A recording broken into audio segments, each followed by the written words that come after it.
Euh, Jean-Patrick Leduc, vous êtes ici à Bonn à la conférence sur la biodiversité. Vous avez suivi les débats entre les différents intervenants, entre les différents segments, comme on dit. Maintenant qu'on est pratiquement à la conclusion, est-ce que vous-même, vous pouvez déjà en tirer quelques instructions, quelques conclusions ? Disons qu'on peut avoir un point de vue sur cette conférence selon que l'on est pessimiste. On peut regarder qu'on a passé des heures à discuter de bouts de phrases, de savoir si on met take care of welcome ou couper les cheveux en quatre. On a passé énormément de temps là-dessus. Maintenant, il faut voir quand même qu'un certain nombre de points font des progrès, et en particulier à des points importants, qui est l'accès et le partage des bénéfices aux ressources génétiques, qui semble se débloquer et qui donc maintenant trace un chemin de négociation pour d'ici 2010. Donc ça, c'est, je dirais, un pas important, parce que c'est quelque chose qui piétine depuis pratiquement 15 ans.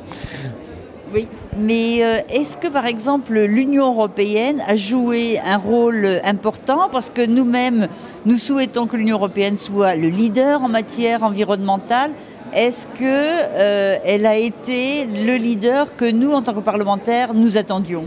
Définitivement, l'Union européenne a été un leader, et un leader avec un poids extrêmement important, notamment parce que sur beaucoup de sujets, on a des groupes de pays qui sont extrémistes, et puis d'autres d'un extrême ou de l'autre d'ailleurs. Et souvent, l'Union européenne a joué un rôle extrêmement important en proposant des positions de compromis et de choses comme ça.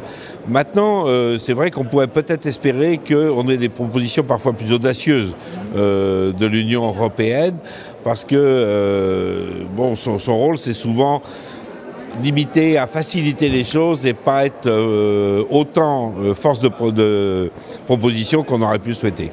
Alors, le fait d'être ici à Bonn, d'avoir été reçu par Angela Merkel, est-ce qu'on a vu là qu'il y a, au-delà de la présence de facilitateurs de la Commission, une volonté politique d'entraîner les partis à la Convention par nos États membres, c'est-à-dire par le Conseil ? Les États membres, c'est quand même, la plupart du temps, sur beaucoup de sujets, ce sont les États membres, c'est la présidence qui parle au nom des États membres. Donc les États membres ont passé énormément, et on a eu à l'intérieur de la délégation communautaire des débats extrêmement intéressants, extrêmement fouillés, extrêmement sérieux, et ça vient des États membres. Bon, c'est vrai que la Commission a apporté sa contribution, mais les États membres sont là. Mais ce sont souvent des gens, bon, un peu comme moi. Ils sont unis sur tous les thèmes ? Relativement, il y a relativement peu il y a des divergences sur certaines choses, sur un sujet sensible comme par exemple les agrocarburants. Mais dans l'ensemble, il y a souvent des communautés de vues. Une chose, je pense quand même, je ne sais plus ce que je vais dire. Donc voilà, alors en définitive, est-ce que les États membres sont vraiment impliqués ? Au niveau, je dirais, un peu des experts de mon genre que j'ai dans tous les autres pays de l'Union européenne, la réponse est définitivement oui. Mais on a quand même l'impression qu'il y a un fossé énorme au niveau des politiques entre le discours et le réel intérêt qu'on porte à la diversité biologique, qui reste quand même bien faible.